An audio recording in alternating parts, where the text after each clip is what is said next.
Hvala za besedo. Hvala znova Željko za povabilo na naš izjemno zanimiv simpozij. Bom kar začel tam, ko je pri uvodu, ki ga je podala gospa Buhreva, namreč ali je koncept naroda, ali je potiračen koncept naroda dejansko pozabljen ali ne. V Sloveniji dosti krat radi uvajamo imamo tak straw man, se pravi slavno tako možda, da rečemo nekaj za pozabljeno, nekaj za postavljeno. Glede tega Pirčevega vprašanja naroda, prvi način, kako Pirovec konec 70 let, ko simbolizira svoj konec naroda, ima dejansko precej napisanega. Če gledamo, da letos praznujemo, se spominjamo, 30 obletnice 57. številke Nove revije, tam te 57. številke Nove revije je Pirjevec in njegov koncept konca naroda najpomembnejša intelektualna referenca. Tudi potem, kasneje, je bilo v tem konceptu dosti napisanega. Vendar, velikanska večina tekstov, bolj si izhajajo iz neke določene Pirjevčerologije, se pravi, da so to bili njegovi prijatelji, študenti, ljudje, ki so se gibajo v njegovem krogu in so skušali znotraj tega konceptualnega aparata, ki ga je on razvil, znotraj tega zelo hermetičnega hegelijanstva, razložiti, kaj je on s tem hotel. Tam konec 80-ih let, 57 številki, pa so tudi poskušali znotraj teh pojmovnih okvirov, ki jih je zastavil Pirjevec, nekaj s tem doseči. Se pravi, kako mi lahko ta koncept spremenimo in ga postavimo v službo, bomo rekli, izgradnje slovenske suverenosti. Se pravi, bilo je predvsem napisanja, kar nam pa manjka, in tukaj bi v moj vodbil, je pa nek, intelektualno-zgodovinski pogled na, da bi rekel, zaključni del Pirčeve misli, ki so posvetili vprašanju nacije, kjer to smo pač povedali izjemno vplivna v slovenski disidentski in opozicijski sferi v 70-ih in 80-ih letih. Preko nekaj smo poskušali, da je svoj predavanje začrtati neke možnosti takih interpretacij, iz nekih, bi rekel, čisto klasičnih intelektualno-zgodovinskih pristopov. Zanima nas bo predvsem, se pravi, v katerem zgodovinskem kontekstu so te teksti nastali, na katere vire se sklicujejo, kako intervenirajo v določeno diskusijo, in potem prevez iz nekega dokaj hermetičnega jezika pokazati, kaj dejansko, kako je bila njihova politična razsežnost, ker pa verjetno ne bo dovolj časa, se ne bom potem ukvarjal s tem, kako so bile recepirane in razumljene v slovenski, opozicijski in drugi sferi v 80-ih, 70-ih in 80-ih letih. Kako, to je mogoče najboljši del, ja, se strinjam, bo z velikim veseljem, še kar naročam, da ne bo to vprašanje potem v diskusiji. V svojem povzetku sem tudi omenil, da bomo poskušali, in to se mi zelo pomembno, te Pirčeve misli umestiti v nek širši kontekst, pokazati, da dejansko, čeprav izhajajo iz nekega zelo neobičajnega, filozofskega jezika, so zelo podobne nekim podobnim tezam, ki jih z drugim jeziki, bomo rekli, povejo ključni intelektualci drugod v srednji in vzhodni Evropi. In če pogledamo še malo širše, v istem obdobju, tudi marsikateri drugi intelektualci drugod v Evropi, ki se čutijo, da so v neki podobni situaciji. Te nevisli so popularni, pač je popularno katalonsko vprašanje, imamo recimo celogorske katalonske intelektualce v 70 letih, ki z drugim jeziki povejo neki, poskušajo predstaviti nekaj tezo, ki je analogna Pirčevu. Jaz bi začel v bistvu z kontekstom nastavljanja. Teksti so objavljeni v tej knjižnici znameniti, ki jo izda mariborska založba Obzorja, znana, bi rekel, založba, ki je izdajala neortodoksne tekste v 70-ih in 80-ih letih. Urednik je Rudi Šeligo. No in tam sta objavljena teksta posthumno, katero je studujemo prej 77, ki sta nastala tam nekaj 76-77. V bistvu je ta log zelo pomemben. Tudi če gledamo malo širše, je jasno. Ga moramo videti na eni strani z Helsinško konferenco, se pravi z izjemno vplivom, ki ima Helsinška konferenca in z obzorjem pričakovanj, ki ga odpira, se pravi zapira se neko obdobje teritorialnih konfliktov v v Evropi, vstopamo v nek nov svet in to je zelo v kontekstu refleksija tudi o tem novem svetu. In pa pred koncem 80-ih let, ko se zdi, da je dejansko svet, da pač na socializem je here to stay, kot bi rekli v angleščini, vendar se očitno se bo spremenil v nekaj drugega. Se pravi, ta marksistična ideologija, katero so očitno že pase, in dogajajo se neke druge epohalne spremembe, ki moče pač v tem tekstu opisati in razumeti. Ja, pa tudi v Jugoslaviji je pa to intelektualno, zgodovinsko in je tudi kontekst nek drugi, ki je pogosto spregledan. Leta 1978, istočasno ko je izdata knjiga, recimo je znan tekst od Danila Kiša,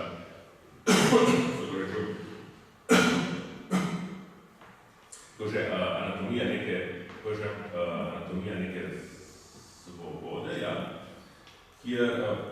kjer on poda neko zelo kritično tezo na nacionalizmu. Predstavi te reakcionarne nacionalizme, ki smo jih podedovali iz 19. in 20. stoletja, kot na nek način krivec za intelektualno zaprtost in zaostalost v tem delu sveta. To je neka teza, ki jo je prej leta 1960 znamenito opisal Radomir Konstantinovič v svoji filozofiji Palanke in poskuša v bistvu predstaviti tudi neko kritiko sedanje obstoječega socializma in njegovih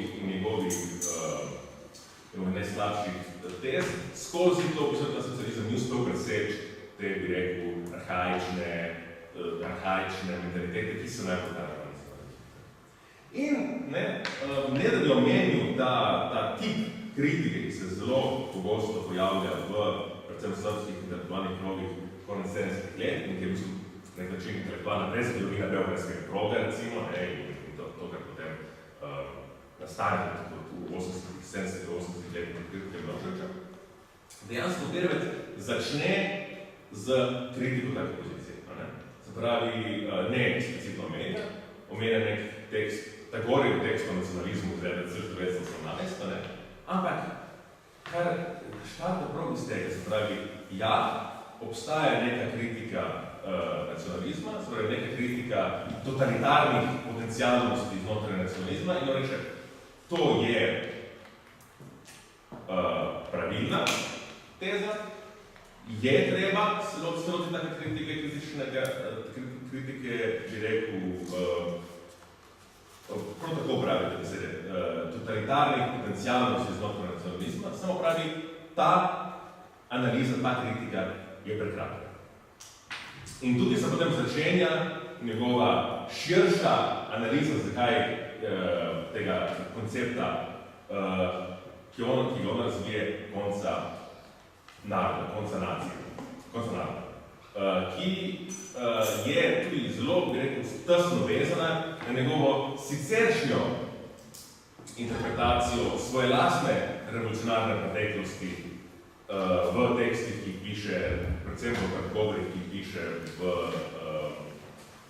za te zbirki 100 romanov, kjer on opisuje, kjer on imate zelo dolge predgovore v kanonične evropske romane in kjer v bistvu poskuša na nek filozofski način opisati trajektorijo razvoja celotne zahodne misle, kjer je implicitno tudi njegova osebna izkušnja. In ta opis je v bistvu zgodovino, bi rekel, moderne, lahko razumemo kot neko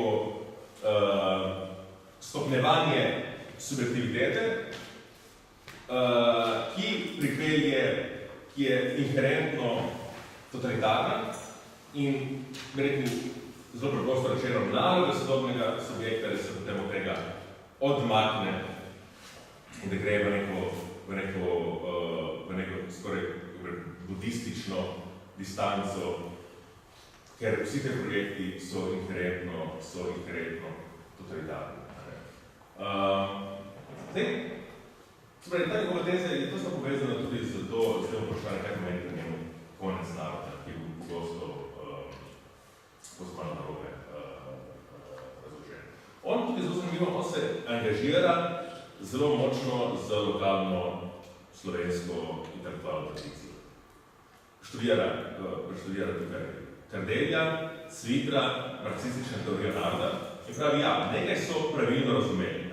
Pravilno so razumeli, da je treba gledati narod kot na historično tvorbo, da te klasične Stalinovi leninistične tezi, da gre v bistvu pri naciji za neko etnično strukturo, in za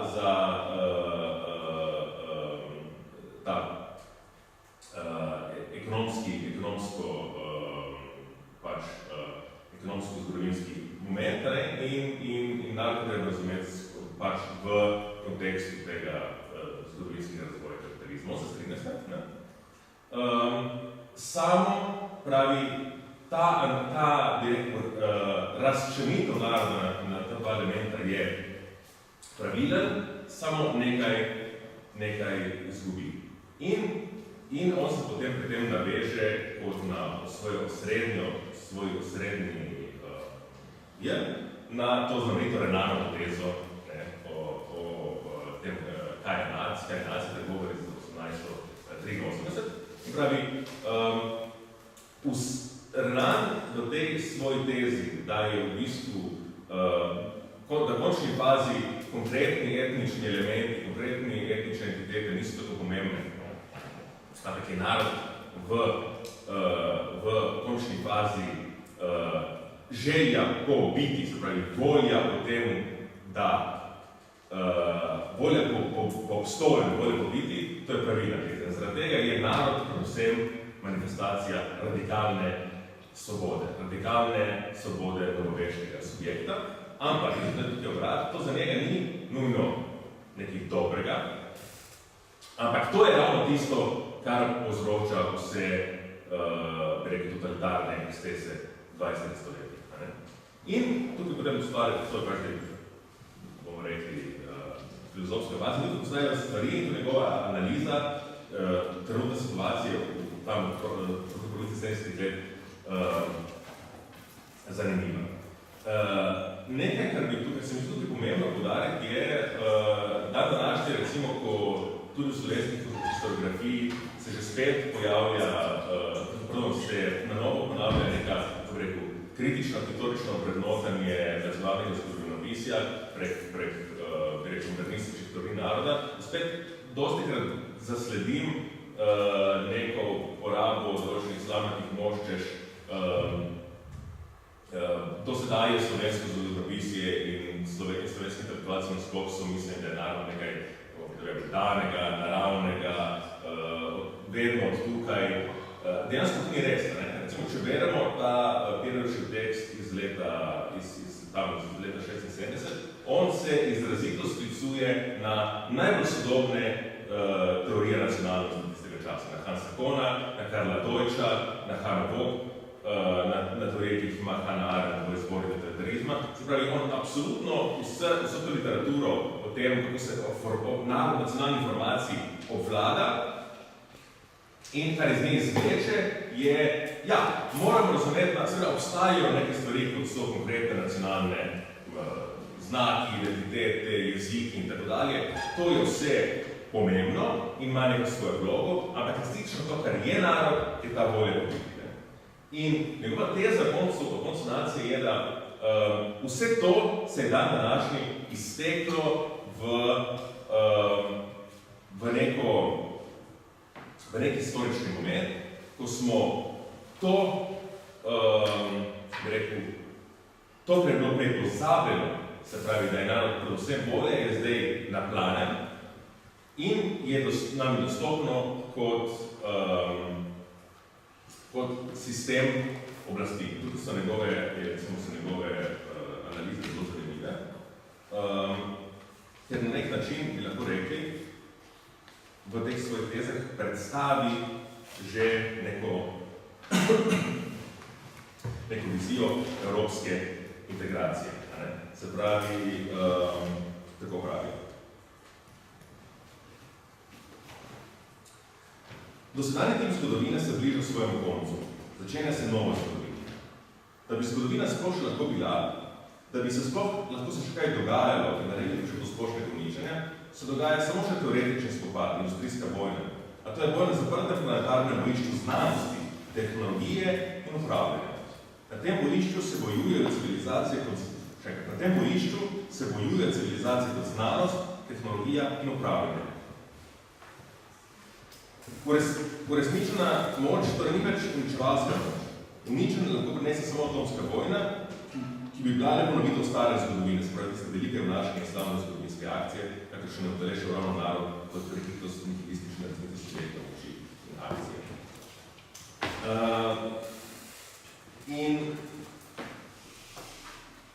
In on pravi, da temu novemu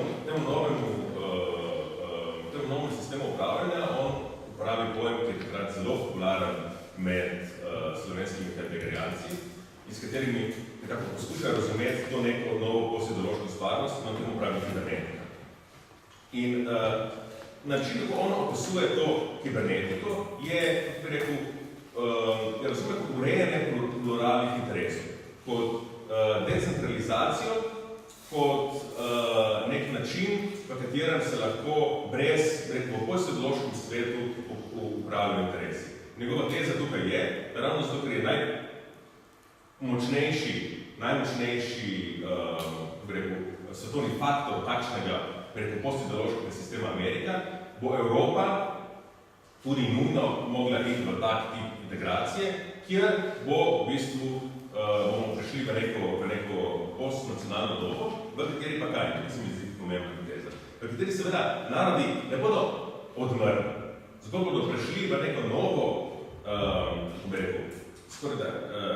hegelijansko fazo, presegli bodo vse svoje etnične elemente in bodo v bistvu integrirani v evropski sistem kot čisti, bi rekel, sistem upravljanja. Tudi pravi, narod bo v tem kontekstu samo še v bistvu vprašanje komparativnih vrednosti in kulturnih posebnosti, ki omogočajo določene da smo gospodarstvo uspešnejši.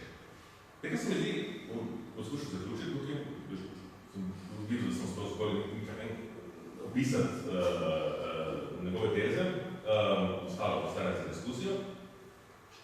Kar je, se mi zdi, najbolj zanimivo pri tem, da se vrnem zdaj potem nazaj na začetek, je, kako on se tukaj potem pozicionira do te kritike razpravlja. Ker njegova teza je, da v tem novem, bi rekel, postideološkem svetu, ker narod doseže svoj afhem. To ne pomeni ukinitev ali pa zaničevanje starih etničnih posebnosti. Te ostanejo, moramo do njih imeti neko, šele sedaj lahko imamo do njih neko, kako bi rekel, nek odnos spoštljivega pietas, bi rekli, ne v tem klasičnem veselnjaku, se pravi, jih lahko jemljamo kot del naše dediščine. Zavedamo pa se, recimo, da nismo Slovenci zato, ker govorimo slovenski jezik ali pa kaj posebnega, da to je ključen del naše identitete, ampak da naš narod, da je predvsem določena tehnologija oblasti, ki mora nujno biti, to je potem tisem drugem tekstu o poeziji, ki je po svojem bistvu pluralističen. S tem čudnim heideggerskim posledijakom dejansko že postavili vse baze za teze, ki bodo potem jih prevzeli dobro veljače. In ključno, in kar je vredno, ene izmed najbolj tudi preroških njegovih tez je rekel, če pa se zgodi kaj takega, če se pa zgodi, da bi recimo ta sistem, tehnokratski sistem oblasti postal na eni strani, se pravi, da bi državna moč postala zgolj čista moč. In da bi ta vsa, če moram pravi, etnična struktura, se pravi, vse to, na kar se država sicer sklicuje, vendar država več ni, se pravi, nacionalne identitete, jezik, čustva, mitologije.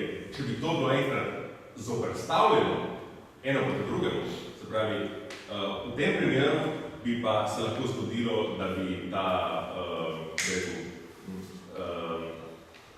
da bi ta etična struktura že spet hotela prevzeti oblast in tukaj bi prišlo k razgrome. To je zelo znamenit citat. Narod kot subjekt, kot organizirana skupnost je narod še vedno subjekt.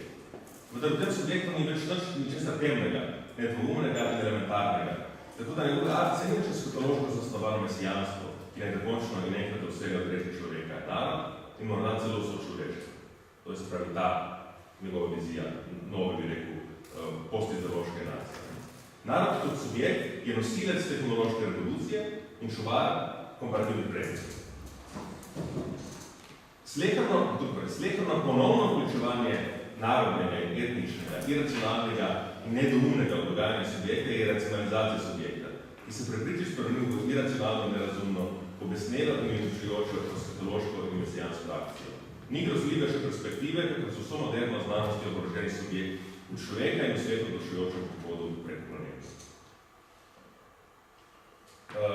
In to jaz berem in se mi zdi, da je tudi v diskusiji podpremo, to se mi zdi, da je zelo izrazito leti na njegovega bivšega sogovornika 60 let, Dobrica Čosiča, in njegov tip kritike danes sodobne jugoslovanske države, ki je ravno to, da pač ta država se je spremenila v neko odtujeno tehnokracijo, ne? In naša naloga je, da moramo svet nacionalizirati državo. In on pravi tukaj, da tako nacionalistice je ne. To bi bilo grozljivo, bi mislili, da počnete to, a ne, dejansko pa v bistvu bi izvedli celotno stvar na neke izrazito iracionalne pozicije. Jaz mislim, da to, samo da lahko beremo, tudi nekčin moramo brati, v smislu to razčlenimo, zakaj mislim tako, kot neko napoved tega, ki se potem zgodi v 80 letih. Ampak, kar se mi zdi pomembno, tudi če beremo iz tistega stališča prejšnjega teksta, bom končal. On misli, da se to nujno bo zgodilo, vkolikor bo ta nova tehnokratska država se razumela sebe kot zanikanje tega, iz česar je nastala. Se pravi, zanikanje nacionalnih identitet, zanikanje etničnega in ne več kot nova pluralna država, ki bo gojila to etničnost v bistvu v nekem mnogo bolj, bi rekel, sproščenem razumevanju, da gre tukaj za v bistvu, da je nekaj gojenje vlastnih nacionalnih posebnosti, nekaj drugega kot nacija,